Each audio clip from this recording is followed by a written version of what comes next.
Hello，各位，我想你们看到这个标题一定会觉得非常疑惑。元宝，你不是才刚搬进这个新的 apartment 吗？怎么又要看房了？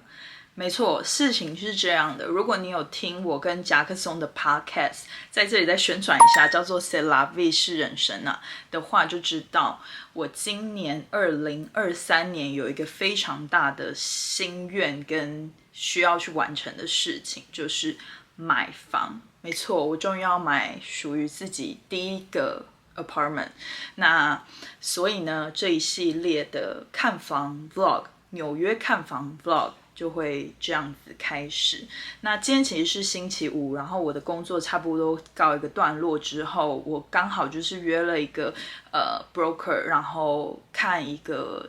自己在网络上面觉得还不错的房子。那我常常会刷，就是常常会逛的一个网站叫做 Street Easy， 就是纽约或是美国这里的一个平台，有点像台湾的591，就是它有出租啊，也有买卖等等的一些房子的讯息。我这个礼拜这个周末看的房子呢，通通都是我自己在 Street Easy 上面找的，就我没有合作的 broker 这样子。所以反正我今天就是要去看房咯。然后美国这边的看房比较特别一点，就是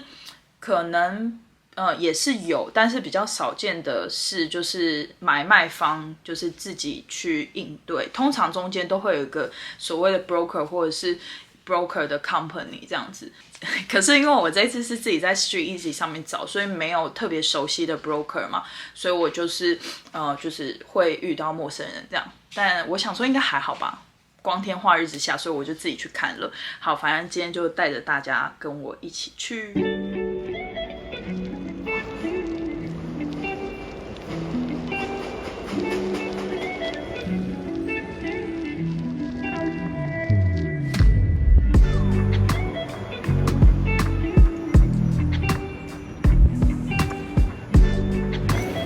要看的这个区域呢，是纽约的东边，然后偏中间一点点，这一区叫 Gramercy Park。但是我要看的公寓离真正的 Gramercy Park 很远，所以这边就是交通没有很方便，因为距离地铁还要走个大概5分钟到8分钟。对，我现在很期待。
刚刚看了那个户型，我觉得它有一个缺点，就是它是朝北，所以我觉得采光就是普通吧。虽然它的窗户也蛮大，然后再来就是它其实蛮小的，对，好像这就是我才开始看第一间，所以没有什么想法。但是好像就是小，然后跟采光没有很好，但是那个 agent 说同一栋还有别的 unit 也是 available， 所以我可能过几天会去看别的 unit， 就是它的朝向不太一样，然后有一些户型有带阳台什么的。然后我现在在这个 Madison Square Garden， 不是，这个是 Madison Square 吗？对， Madison Square Garden， 然后后面有很漂亮的 Empire State Building， 没错。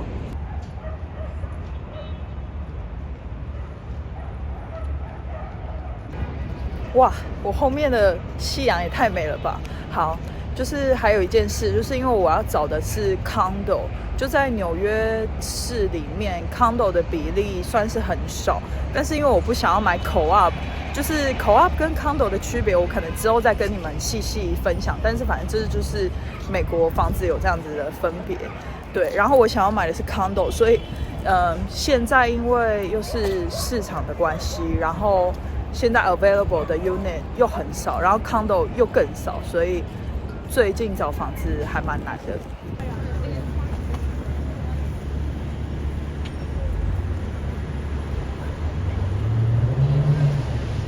Hello， 我的朋友们，我今天又要去看房子了。今天带了我的看房伙伴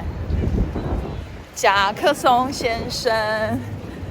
我们今天要去看的土星四宫，土星四宫超级适合看房的哦，唐老师说的，唐老师说的。傻爆眼。我们今天要去看的地方是在上溪，我以前的地盘。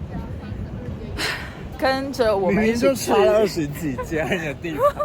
盘。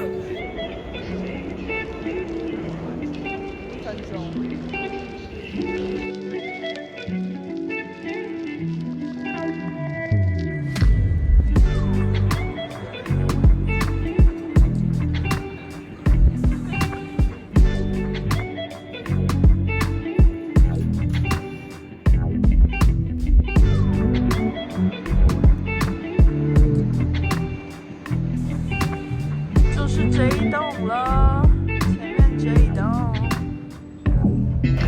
因为我以前在这附近念书，也没有附近啦，大概差20条街，不止125哎，哦，125，就是很喜欢这附近的 vibe 啊，就觉得很怎么讲，跟纽约 downtown 差很多。反正看一下。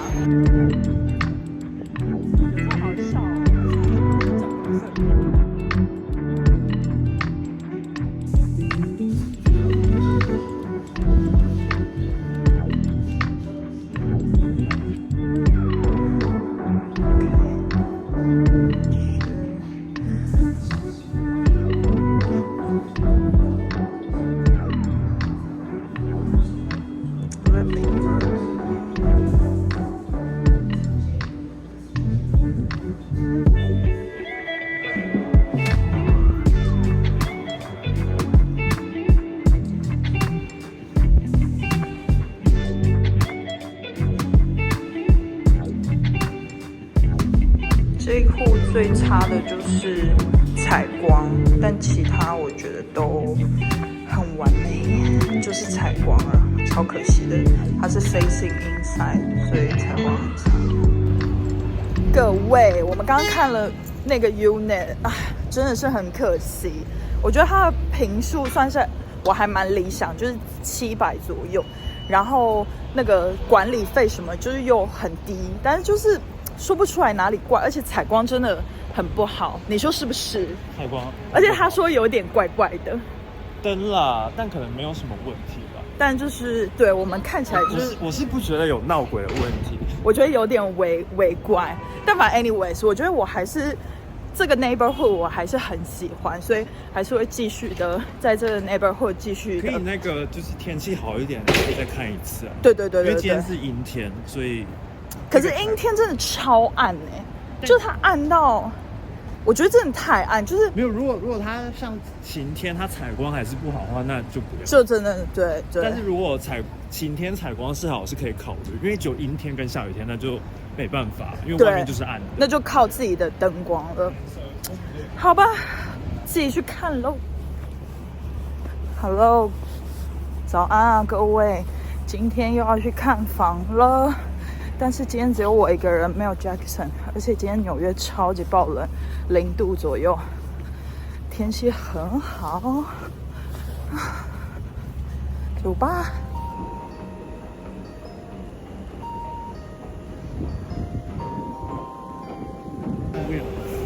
今天要看的这一区是曼哈顿的中间东边，然后这地方叫 Sultan Place。这里我也没有到非常的熟，但是感觉起来也是蛮热闹，然后很多住宅的地方。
看完第一间了，刚刚那一间最大的致命的缺点就是它没有室内没有办法放洗衣机跟烘衣机，大楼的规定，但其他方面都非常的吸引人，价钱啊，然后室内坪数大小啊、layout 啊、采光什么，我都觉得很棒。唉，没关系，就是这样，不可能会有完美的，我要再去看下一个了。好纽约的烟啊！今天真的很冷。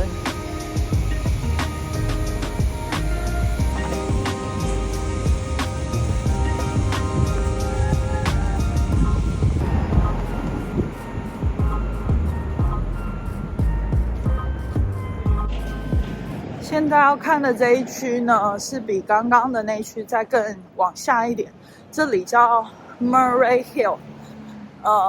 这边就是更东一点，然后更安静，就是在曼哈顿的联合国的大楼后面那一区。其实我还蛮喜欢这一区的。我之前租房的时候，曾经有想过租这边。有一个比较大的缺点就是，它走到地铁站稍微远一点，可能大概要8分钟到10分钟，但就是很安静。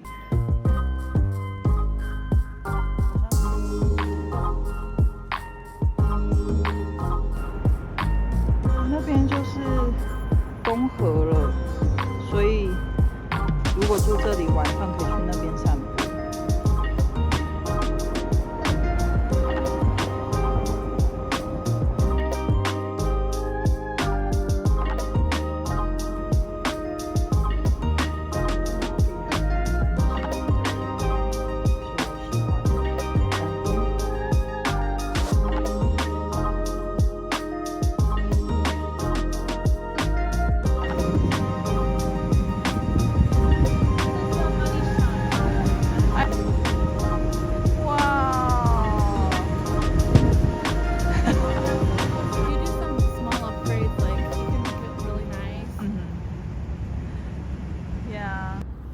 刚刚的那个 unit 因为有 tenant 在里面，所以我没有拍，但是它蛮特别的，它是一个 duplex 2层的，所以还蛮特别的。但我觉得怎么讲，可能是因为里面有家具，所以我觉得还蛮挤的。Hello 大家，我想要在这里来就是跟大家做一下总结，因为我觉得开头的时候好像没有讲得特别清楚。我在这里稍微跟大家简介一下好了，因为在美国或者是在纽约买房子，其实跟台湾可能蛮不一样的。就是在这边它的 apartment 就是所谓的公寓型，就是不是包含那种 house 就是独栋的那种 apartment 呢，就是大致上分为2种，一种是 condo， 一种是 co-op。那 condo 的话就是有产权的那种，跟台湾买房子比较像的。那 co-op 呢，就是比较类似，是说你跟这个management 的 company， 然后你去跟他买一个股份吗？就是一个 ownership 的感觉。所以我那个时候的目标就是想要买 condo，我不是专业哦，所以如果有讲错的话，就是大家请在下面纠正我 ，OK？ 然后，所以我是想要买一个 bedroom 的 condo， 然后地点的话是希望在曼哈顿这样子。然后我觉得我比较想要的就是第一个点，就是我希望室内是可以有 washer and dryer 的，就是纽约这边啊，就是很多的。老的建筑、老的公寓，就是它的 management 都会有限制，就是说可能管线的关系吧，就是室内没办法有 washer and dryer， 就是洗衣跟烘衣机啦。那可是因为我们这种租屋族，就是我真的很想要拥有，就是自己房子里面就有洗跟烘，所以这个算是我的首要的条件。然后再来就是在美国这边买房子，就是都会有管理费跟税的问题。那其实这个都是一个固定成本，就是每个月都要支出的。那像是在 one bedroom 来讲，当然是要看坪数啦，但是 one bedroom来讲，我是希望把管理费跟每个月的税总计就是相加起来要小于2000块美金，就是我每月的支出不会到那么大。就是其实在纽约这边的管理费蛮高的，特别是像一些新的大楼，或者是一些就是公共设施比较多，然后比较好的那些大楼，它的管理费也都比较高，或者是像是纽约这里有很多 pre-war 的 building， 就是战前的那种很老的 building， 它需要很多人力跟很多成本下去维护 maintain 他们的公寓，所以这种公寓通常管理费都会非常贵，就是所谓的 HOA 啦，对。然后当然我希望可以把那个整体的预算压在1 million 以下，因为在美国这边，如果你1 million 以上的房子就要缴所谓的1% 的豪宅税，我也是觉得蛮夸张的，就是怎么这么低就要缴豪宅税？反正 anyways 就是大概是这样。然后我最近几天就是当然看了这几个房子，我觉得就是怎么讲，就是真的很难遇到就是100%完美的，但反正我也不急，我就是觉得就是慢慢看这样子。然后我也跟很多agent 聊天，就发现说其实现在这个时机点还算是蛮不错的，角度是因为就是卖方可能会有比较多的就是它的议价空间会比较大，就是你可以跟他谈价的空间比较大，因为现在市场算是比较低迷的情况，就是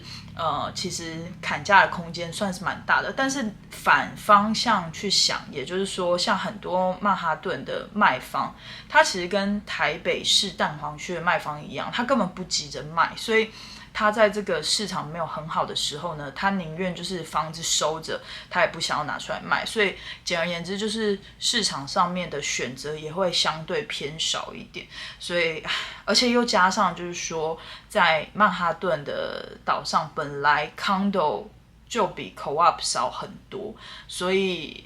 我又要找 condo， 然后又要找稍微总价比较不算太高的，就是算中价位甚至中低价位的，然后就会稍微比较难一点啦。就是所以现在就是这样。而且我现在还是在一个刚开始的阶段，然后我还没有想要找一个固定的 agent， 因为其实在美国或者在纽约蛮多买房子的人，他都是希望可以找一个一起合作的 agent， 然后可以帮他过滤掉很多选择啊，然后帮他统整这样。但是因为我毕竟也才刚开始，我想说自己先 explore 就是自己先探索一下啦，因为毕竟我觉得就是找 agent 很重要的也是品味的问题。就是像我其实跟一般的所谓的亚洲人，纽约的亚洲人比较不一样是，其实我没有那么 care 说我一定要住很新的大楼，因为我觉得既然都已经到纽约了，我就想要住那种有纽约感觉的大楼，就是